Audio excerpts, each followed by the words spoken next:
रमज़ान शरीफ आ रहा है नौजवानों, बहुत ज़्यादा एहतमाम करना है। कोशिश ये करें सारे लोग रोज़े रखेंगे, सारे लोग रोज़े रखेंगे और शानदार इफ्तार का एहतमाम रखें। ख्याल रखिएगा, ये कोशिश ये करें कि अपने मोहल्ले में देखें कि कोई ऐसा गरीब तो नहीं है जिसके बच्चे पानी से इफ्तार कर रहे हों, जिसके दस्तरखान पे रोज़ा खोलने के लिए खजूर भी ना हो और हमारे दस्तरखान पे 10-10 तरह के फल हों, चाटे हों, मसाले हों, दुनिया भर के आइटम्स हों और उधर गरीब पानी का गिलास लेके बैठा हो। ऐसा न कीजिएगा, अल्लाह तौफीक देना। तो आधे फल उठा के किसी गरीब के दस्तरखान पे पहुंचाइएगा। खुदा की कसम, जैसे गरीब के हलक के नीचे तेरा दिया हुआ फल जाएगा, इधर गरीब का दिल राजी होगा, उधर मदीने वाला मुस्तफा राजी हो जाएगा। पूरा पूरा ख्याल करना है। पाबंदी 365 दिन नमाजों की करनी है, खाली रमजान में नहीं करनी है। 365 दिन मस्जिदों को आबाद करना है, नमाजों की पाबंदी करनी है, रोज़ों का खास ख्याल रखना है। इफ्तार सहरी में लोगों की सबकी ज़रूरतों का ख्याल रखिएगा। अल्लाह ने अमीर भी मुआशरे में पैदा किए हैं, गरीब भी बनाए हैं। गरीब हाथ फैलाने के लिए नहीं बने, अमीर अय्याशी और बदमाशियों के लिए नहीं बनाए गए। अमीर इसलिए बनाए गए हैं ताकि उनकी दौलत दे के उन्हें आजमाया जाए। गरीब इसलिए बनाए गए हैं ताकि दौलत लेके आजमाया जाए। जिन्हें अल्लाह ने दिया है वो गरीबों की मदद करें, लोगों की ज़रूरतें पूरी करें, किसी को खाना खिलाएं, किसी के इफ्तार का इंतजाम करें। कई बार ऐसा होता है ना, कई बार ऐसा होता है, बात याद आ गई है इसलिए मैं ये बात जा रहा हूँ। बस ये बात कह के मैं बात खत्म कर रहा हूँ कि अक्सर बच्चे होते हैं ना, उमर भाई, हाँ बिल्कुल सही बात, ज़रूर भाई भी उम्मीद है होंगे, ठीक है। तो अक्सर ऐसा होता है जब बच्चे पहला रोज़ा रखते हैं ना, पहला रोज़ा अपने बाप से कहते हैं, बाप हम पहला रोज़ा रखेंगे। पहला रोज़ा जब बच्चे का होता है उसमें रोज़ा खुशाई का एक प्रोग्राम होता है, प्रोग्राम होता है और हर माँ बाप को खुशी होती है आज मेरे बच्चे ने पहला रोज़ा रखा है। गरीब से गरीब बंदा भी ना अपनी हैसियत के मुताबिक रोज़ा खुशाई की महफिल मुनक़्क़िद करता है। लेकिन कई इतने भी गरीब होते हैं कि जब बच्चियाँ कहती हैं अब्बा हमने पहला रोज़ा रखना है, वो ये तो नहीं कहता बेटी पानी के सिवा कुछ नहीं दे सकता, वो मुंह देख के कहता बेटी अभी तेरी उम्र बहुत कम है। वो अपनी गुर्बत ऐसे छुपा जाता है, बेटी इस साल नहीं अगले साल रखना जब तू बड़ी हो जाए। ऐसे भी लोग हमारे मुआशरे में यार। वो एक बंदा था ना, हाँ कुछ अमीरों की तरफ से पार्टियां होती हैं रोज़ों की। लोग गए दावत में इफ्तार में तो देखा कि वो एक बच्ची को लेकर ना एक कोने में इफ्तार कर रहा था बैठ करके। जाके पूछा भाई खैरियत तो है? उसने कहा अल्लाह का शुक्र है। बात टल गई, अगली पार्टी में फिर वो बंदा मिल गया। उसने फिर देखा यार ये कल वाला बच्चा है और फिर कल वाले ही मेहमान है, ये रोज़ तो इसको दावत नहीं दी जाती। उसने अकेले में पूछ लिया यार क्या मसला है और तू अलग बैठ के क्यों इफ्तारी करता है? जो बात उसने कही थी ना, तो शायद वो हमारे ज़मीरों को जिंदा कर दे। लोग ना पैसा होता है ना तो ट्रिप के तौर पे ना उम्रें करने जा रहे हैं कि 1 महीना मदीने में गुजारना है, 1 महीना मक्के में गुजारना है। अल्लाह ने हज फर्ज किया, एक बार कर लो, फर्जियत पूरी हो गई। बाकी अगर खाली बोली में घूमने जा रहे हो ना तो उस पैसे को उठा के किसी गरीब की इफ्तारी और सहरी में लगा दो। शायद मस्जिद नबवी की इफ्तार से हुजूर इतने राजी ना हो जितने गरीब की इफ्तार से हुजूर राजी हो जाएंगे। बेशक क्या पैगाम है, वाह। उसने जो बात कही थी उसने कहा बात यह है, बच्ची से अलग जाके कहने लगा ये मेरी बेटी है ना, इसने मुझसे रोजा रखने को कहा था, मेरी औकात नहीं थी इफ्तार कराने की, लेकिन इसने जिद में कर लिया, रख लिया रोजा। फिर ये मुझसे कहने लगी अब्बा मेरी इफ्तारी का इंतजाम नहीं। कहने लगा मैं घर से निकला कि अभी आ रहा हूँ तेरी इफ्तारी का सामान लेने के लिए।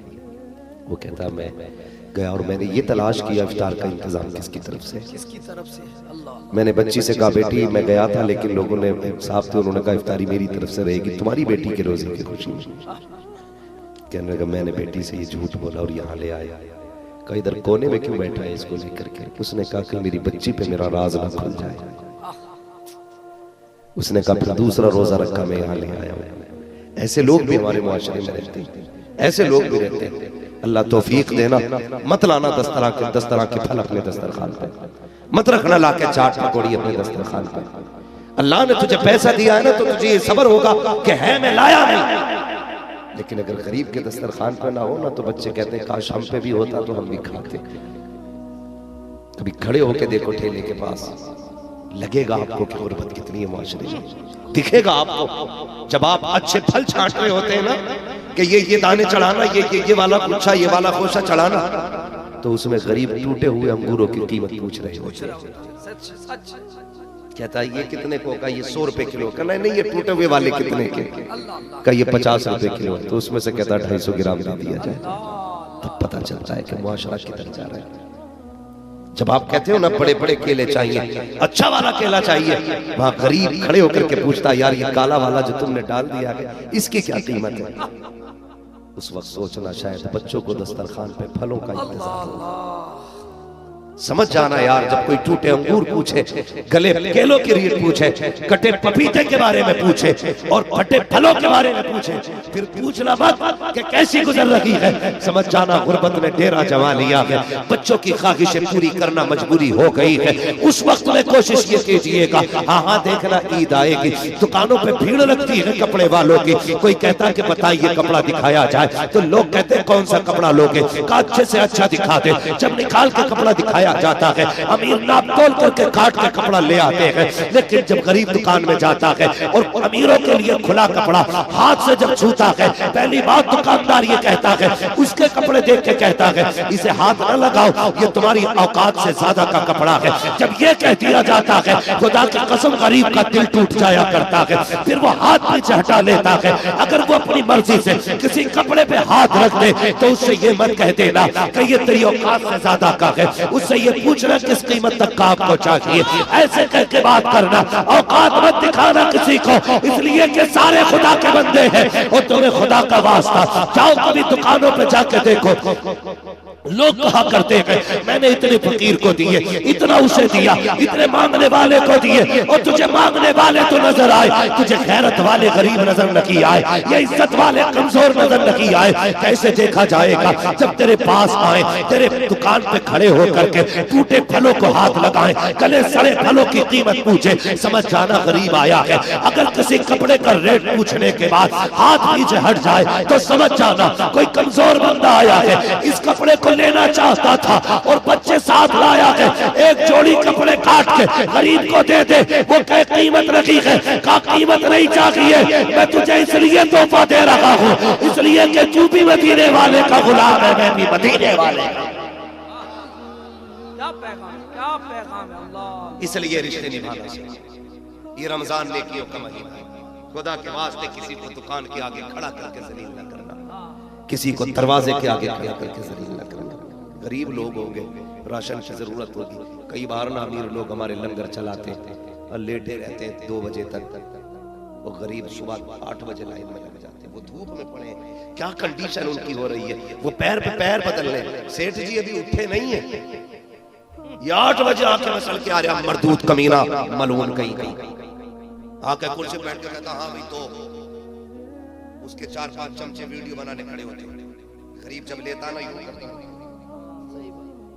वो कहता मुंह उठाइए जरा, अभी साफ चेहरा नहीं आ रहा। गैरत कर, किसी को 2 वक्त की रोटी दे के जलील न कर। अगर अल्लाह ने कयामत में चेहरा उठवा दिया ना तो कोई बचाने वाला नसीब नहीं होगा। अपने रब को जानते हो, हमारा रब कितना करीब है? नहीं जानते हो तो सुनो, एक बंदे के जब हिसाब की बारी आएगी, अल्लाह फरमाएगा मेरी चादर रहमत में आ जा, सिर्फ तुझे मैं देखूंगा, कोई दूसरा नहीं देखेगा। अल्लाह चादर रहमत में लेकर के चादर अफ़्व डालेगा उसके ऊपर, ऐसा पर्दा हो जाएगा किसी की नजर नहीं होगी। बंदा गुनाहगार भी है, अब हिसाब चल रहा है, हिसाब चल रहा है, किसी को नहीं पता मुस्कुराता निकल रहा था तो पापी मुस्कुराता क्यों निकला, और ये छुपा के हिसाब क्यों लिया गया, ये छुपा के हिसाब क्यों लिया गया। रब फरमाएगा ये मेरे बंदों के ऐब छुपाया करता था, मैंने इसके ऐब छुपा डाले, ये बंदों के ऐब छुपाता था, ये लोगों की इज्जतें बचाता था, मैंने इसकी इज्जत की हिफाजत फरमाई। तो किसी को जलील नहीं करना। कोई गरीब है, कमजोर है, अगर आपको देना ही है ना तो ऐसे वक्त में देना जो किसी को पता न चले। उम्मुल मोमिनीन हजरत आयशा सिद्दीका, सच्चे बाप की सच्ची बेटी, पारसा बाप की पारसा बेटी, जन्नती बाप की जन्नती बेटी, उम्मुल मोमिनीन हजरत आयशा सिद्दीका अपने भांजे हजरत उम्मे सलमा के बेटे को बुला के कहती है, लो ये लेके चले जाओ फलां जगह कोने पे नए गरीब रहता है, ये उसके घर में रख के आ जाए। नाम भी ना बताना और हाथ में भी ना देना। आप दौड़े दौड़े गए, रख के आगे। कहने लगे खाला जान एक बात समझ में नहीं आई, नाम तो समझ में आता, आपने चलो इसलिए छुपा लिया ताकि उसमें नामो नमूद ना हो, लेकिन ये बताइए कि आपने जो है हाथ में देने से क्यों मना किया? वो उम्मुल मोमिनीन का जवाब सारे लोग सुने। आप फरमाती हैं कि हमेशा बेटे लेने वाले का हाथ नीचे होता है और देने वाले का हाथ ऊपर होता है। फरमाया अगर तू उनके हाथ में देता ना, जाकर के उनका हाथ नीचे हो जाता और तेरा हाथ ऊपर हो जाता। आयशा ये चाहती भी नहीं है किसी गरीब का हाथ मेरी वजह से नीचे हो जाए। ये जज्बात आप पैदा करें, इस तरह से दीन और इस तरह से मुस्तफा के दिए हुए तरीके पे अमल करके देखें, खुदा की कसम रहमतें घर आएंगी तुम्हारे, बख्शिश के परवाने खुद ब खुद चल के आएंगे।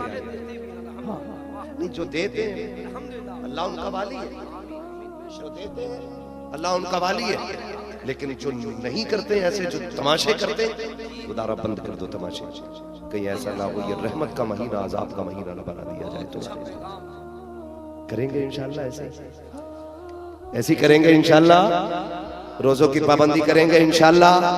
पाबंदी से एक बंदा रोजे रखे, याद रखिएगा, जो आखिरत के तौर पे, जो अमाल की बुनियाद पे जो नेकियां, उसकी बात नहीं कर रहा हूं मैं, खुदा की कसम जो तिब्बी नजरिए से इसके फायदे हैं ना, अगर जिंदा रहना चाहते हो ना ज्यादा उम्र तक, तो रोजे पूरे रखा करो। अगर ज्यादा उम्र तक जीना चाहते हो ना, यानी लॉन्ग टाइम मजबूत रह के जीना चाहते हो, मजबूत रह के जीना चाहते हो, तो फिर रोजे रखा करो। इसलिए कि साल भर की जितनी गर्द होती है ना, blood pressure, high blood pressure, low blood pressure, उसके अलावा जितनी भी बीमारियां होती हैं, कोलेस्ट्रॉल है, हार्ट अटैक है, ये जितनी होती है ना, कैंसर के असरात हैं, ये सारी चीजें 30 दिन के रोजों से अल्लाह दूर फरमा दिया करता है।